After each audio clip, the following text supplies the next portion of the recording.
Self-care is not intuitive. In fact, it goes against many of the things that we have learned about ourselves, things we were raised to believe about work and ourselves in the world.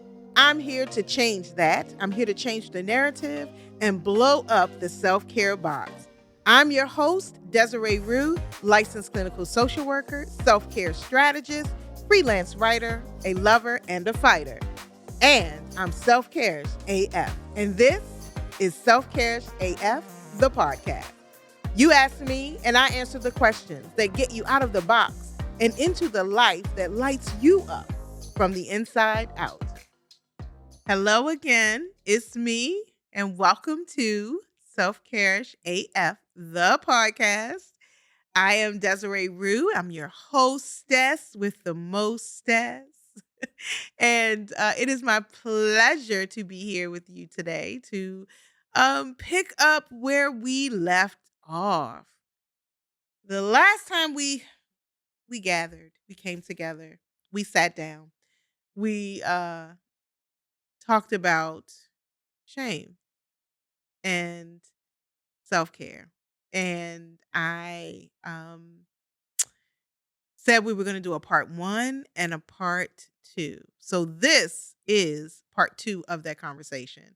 Like, think of it as if we were having a conversation and it got really heavy, and then we stopped and we went and got something to eat and maybe had a glass of wine. And, now here I am revved up to talk about it again. One of the things that my son always says, "Mom, okay." So this is me going into the conversation after the okay. Like, I still have more stuff to say, so I'm gonna say it. So that's what we're doing today. But I hope that you have had like an amazing week. You had a really good weekend, that you have had some opportunities to have some fun, to do something enjoyable, just to do something for you, like one little teeny tiny thing for you. You did it. You did it specifically for you, on purpose for you.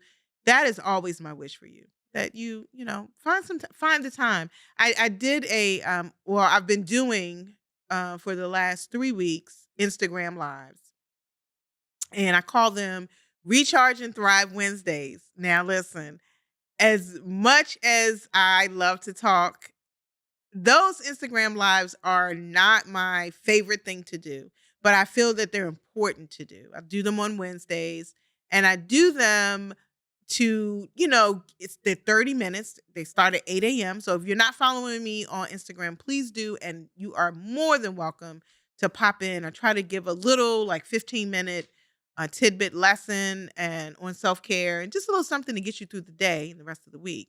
But they're not like, I don't love being Instagram live. Like, I love being here. I love being in person, but that IG live takes my nerves every time. I'm not kidding. I'm showing up and I will be there. So if you want to come and join me, please do send me some love, because I love seeing the people that I know and that support. People in the tribe show up, and woof, I'm like, that really helps me.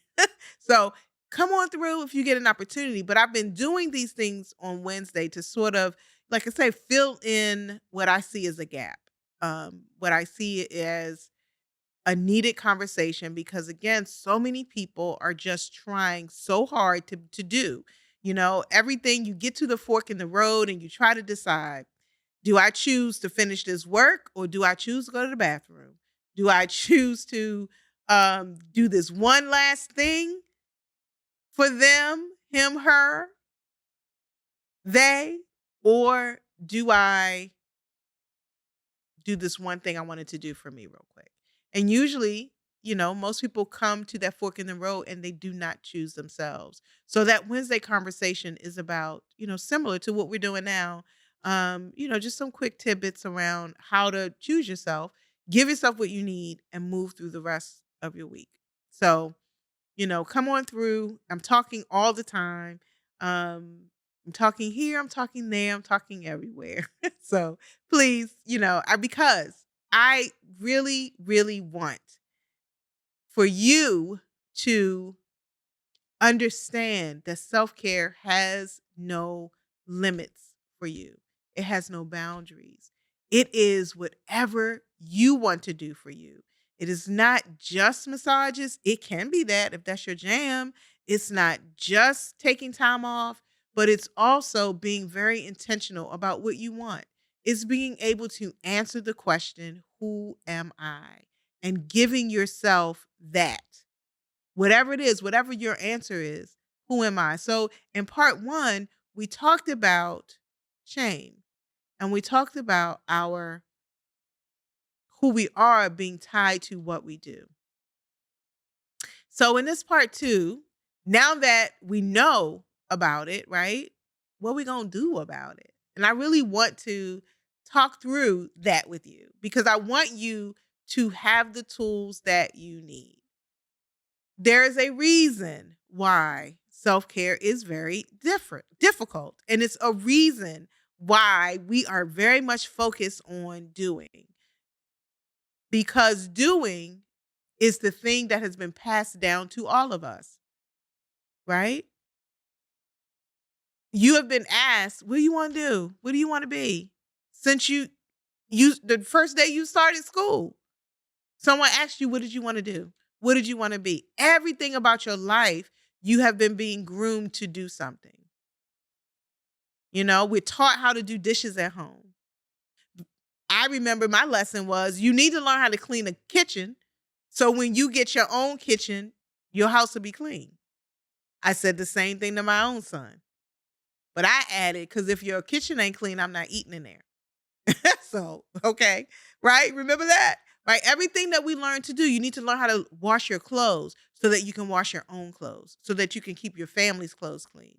If you were a woman, right? If you are a woman and you were being groomed to care for your children, you were being groomed to care for your household. So our whole life has been around doing and around fulfilling roles.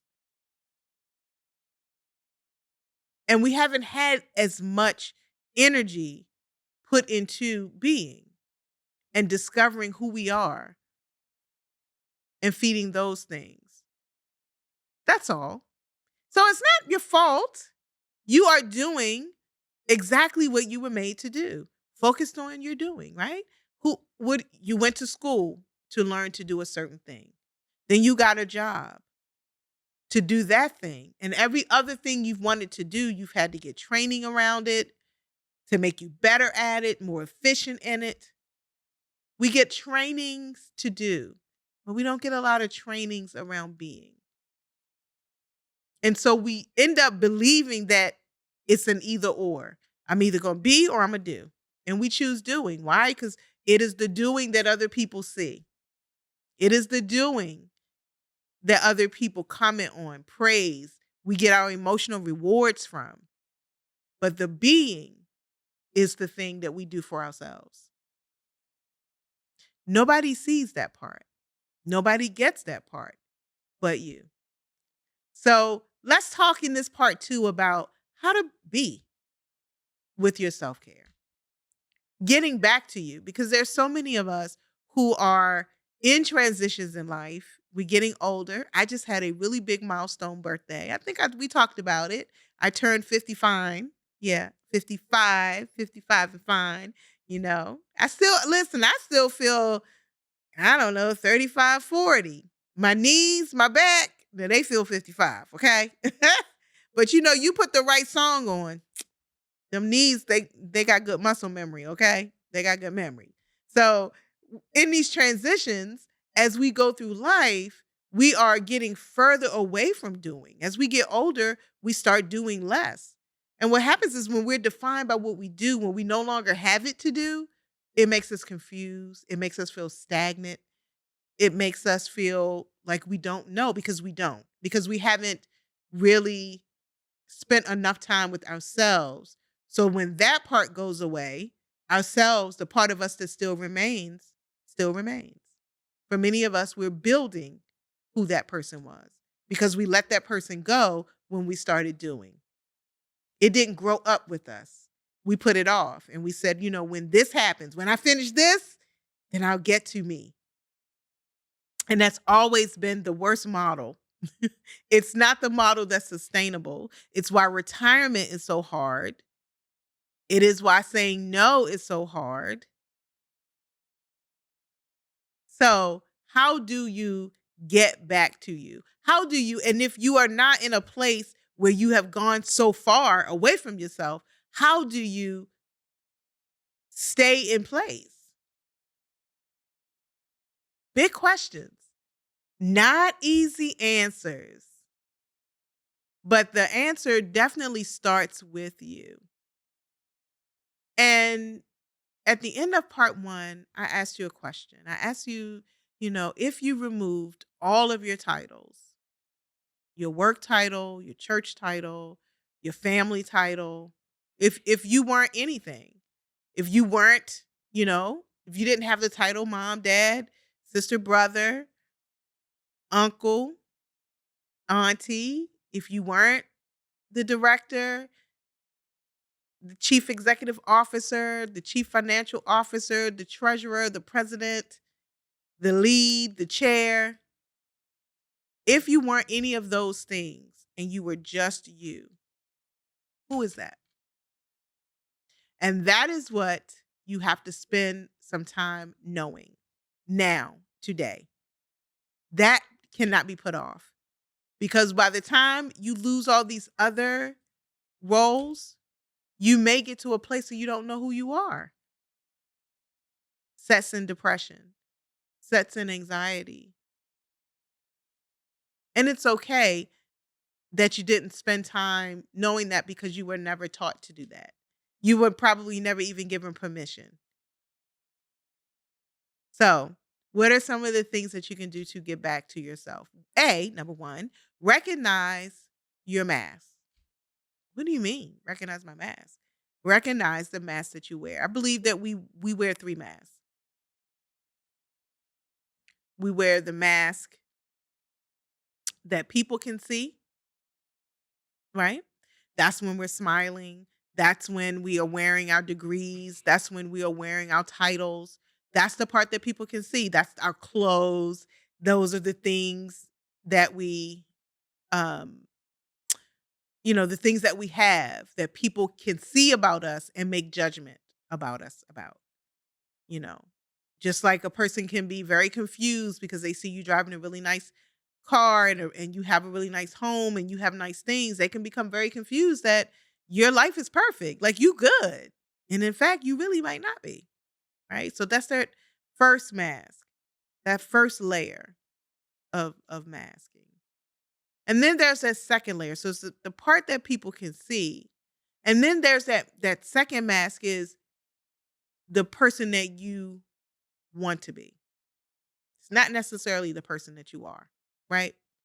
Because the person that you are is underneath both of those masks. But the person that you want to be, not necessarily even the person you're pretending to be, but the person that you want to be. You want to be good. You want to be there for everyone. You want to be what other people with the outside mask say that you are. So there's a layer between who people think you are and who you really are. And that layer is that person in the middle. That's the person who doesn't allow for who you really are to be on the front. Because you're trying to be who you think everybody thinks that you are. Well, everybody thinks I have it all together, so that middle layer has to be that person, has to act that way. Can't ever say, I don't have this shit together. I need help. I don't know how to do that. That middle mask won't ever say it. Can't say it. Because it has to do what that outer mask is saying. But then there's you, who you really are. You don't read as fast. You don't take in information as easy. Or you do take in information easier than most, but you act like you don't, right? Because, of course, everybody on the outside may not see you as a person who's really smart or really talkative. So you have to pretend to be who they think that you are, right? There's 3 masks. You're walking around with 3 masks that's covering up. 2 of them are covering up who you really are. So you have to remove the mask. You have to remove all the masks and only wear the one mask that represents who you are, period. Who you really are. Who you really are, your truth. And sometimes your truth is different than what other people believe the truth is for you. Living in your truth doesn't always mean that you're supposed to tell all your business. Living in your truth looks like this. You are a big shining light. Living in that truth means you walk into the room shining. But when you are wearing that second mask and that third mask, you walk into the room dimmed because you don't want people to know that you're smarter, you're thinking faster, that you're a bright light. You make yourself small to fit in, when in actuality, you are as big as an ocean. And you keep trying to put yourself in a little glass because everybody else in the room is a room full of glasses, right? So when you can really be who you are, and even if you are small, but you pretend to be big because all the masks say that you're a big person, you're not showing up as yourself. And we see those people a lot, right? Those are the people who come in aggressive for no reason, or they come in boisterous, distracting you from the fact that they don't know, right? Because they're not living in their truths. Not knowing is not a crime. Not accepting the information you should probably go to jail for that. Or thinking you know everything, you should probably be locked up. Locked up if you think you know everything, right?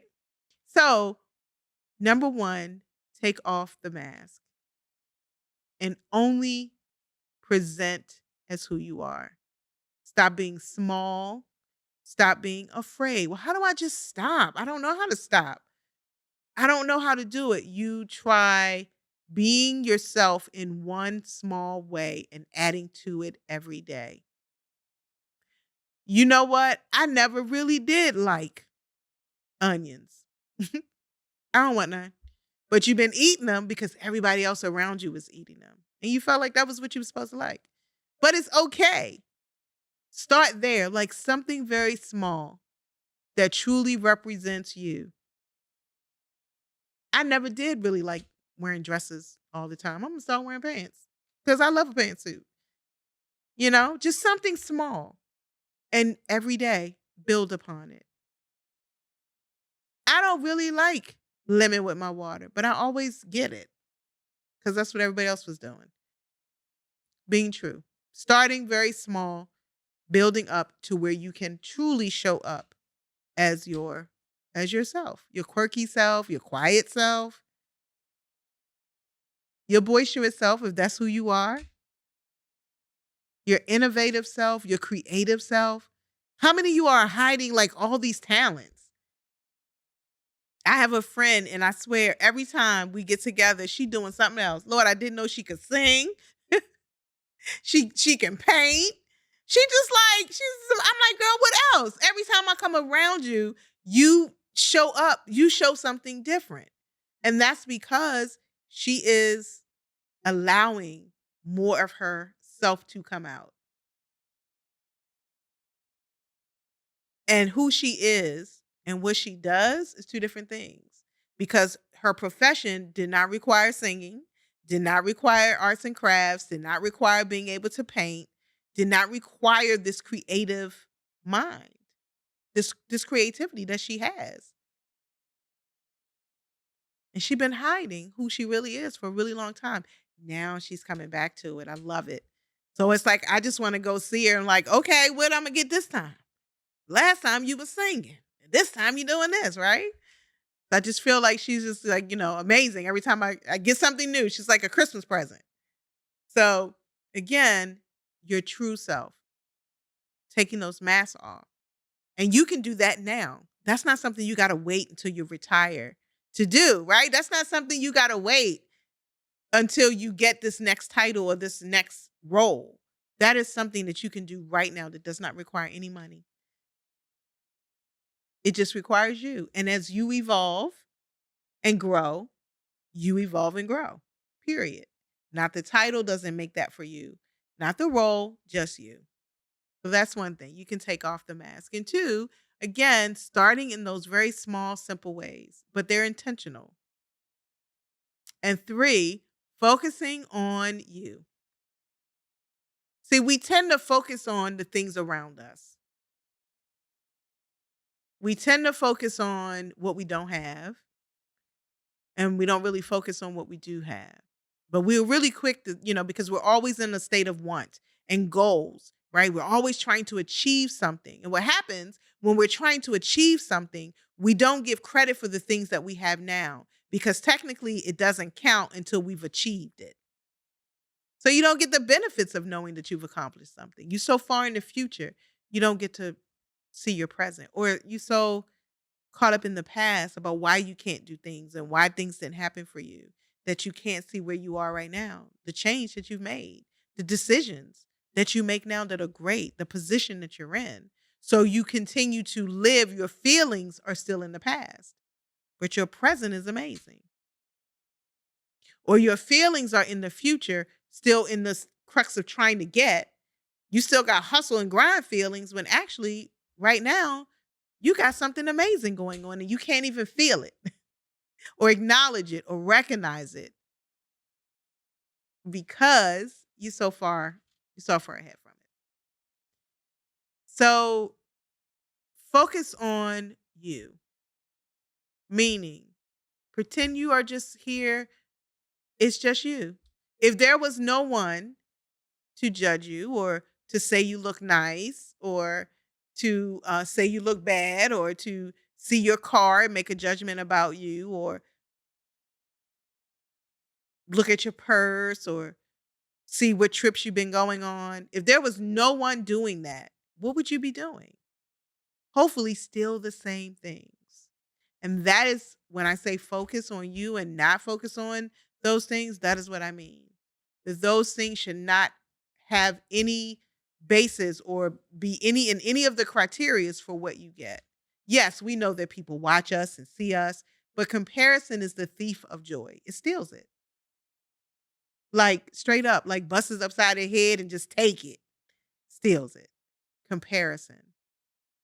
When you live your true intention, notwithstanding any comparison to someone else, then you can focus more on you and you get the benefits of that. But as long as you are comparing, and there's a difference between seeing someone and saying, wow, I can do that, or look what they're doing and being motivated by it versus people do this, people do that. And so you are trying to do it because you think you're doing what they do to get a response from them. There's a difference in that. But when you're just focusing on being who you are authentically and the opinions of others don't matter in your choices, the closer you can get to that person is the closest you'll get to the real you. And it takes time. And it takes practice. And I encourage you, start really small with one thing and build on it.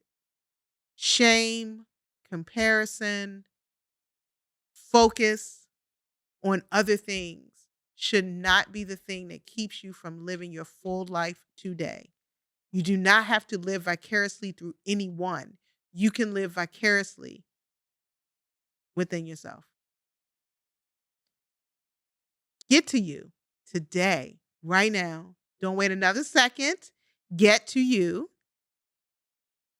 and start removing those masks. Just remove them. What people think you are, just take it off, set it down. You have any control over that.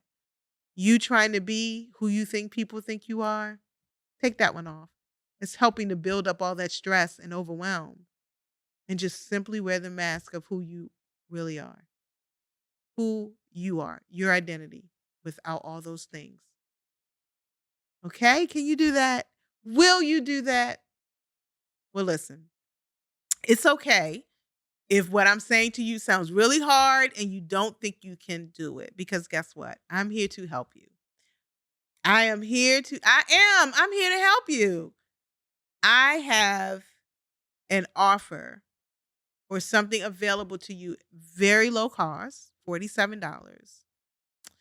And it is a 1-hour self-care audit call.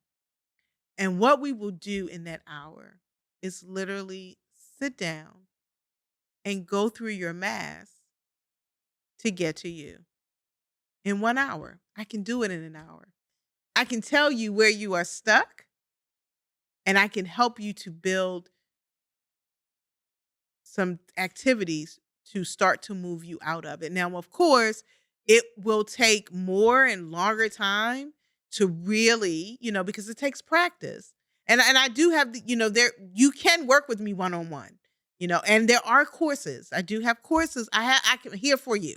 There are courses. The Recharge and Thrive course is a self-paced course designed to give you the information of how you got these masks and then what you can do to remove them so that you can have sustainable change.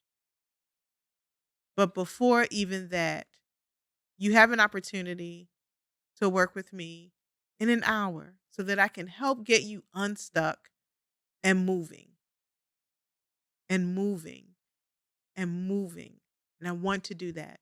So the information of how you connect with me to book that call with me is going to be in the description of today's podcast. So go to the description, click the link, book a call with me. It's, no obligation, no long term anything, just this 1 hour. And I want to give you an hour because most people don't give an hour, right? Most people want to give you 15-minute consult call, or they want to give you 20 minutes, but I can't do it in 20 minutes. I want to do it. I can do it in 60 though. Really listening to you and giving you the opportunity to just share with me where you are and where you feel stuck. And I can tell you the why and then help you build out from there and at least get you on the road. So if you are feeling like you don't want to tell anybody that you're struggling because you still, you have this mask, if you are feeling like I can't even believe I got here, I can't even believe I'm like distressed and overwhelmed, I can't even believe that I'm not doing well. If you are falling in those categories, call me, book a call with me so that I can help get you unstuck. Because there are too many of us walking around not living the lives that we can be right now, waiting to do it. You don't have to. I don't want you to. So book a call with me so we can talk and get you going. Get you moving into the direction to your authentic you, and start taking off these damn masks. It's hot. It's too hot for them anyway. So if that sounds good, again, everything will be in the description for you to click on it and book a call with me. But I hope that this has been helpful to you as, every time we come together. I want these conversations to be moving you closer to you and further away from who you think or trying to be what you think other people need and want from you. You deserve you. You deserve the best parts of you that you give to everything else, because you can have it all. You can have you, and you can have the person that loves to do. That's the provider. That is the parent. That's the caregiver. You can have that and yourself at the same time. And I really want to help you to get there. So give me a call. Let me know. I hope this has been helpful for you. And listen, I'll see you again, because we are going to be disrupting these conversations until you are self-care-ish as fuck, period. Have a great day. Have a great week. And, let me know how I can support you. And I'd love to celebrate your self-care with you. So hit me up. Thank you for listening. I really appreciate you being here. I hope that today's episode has sparked an idea or challenged a long-held belief or just moved the needle a little closer to what you want. Let's stay connected. Visit my website, sign up for my newsletter, hit me up on Instagram at Desi Eats and Travels, and tag me when you are being self-care-ish AF. I appreciate your time. Comment on this episode. You know your thoughts are important in these podcast streets. So like, comment, give me your feedback, and I will see you here again next week.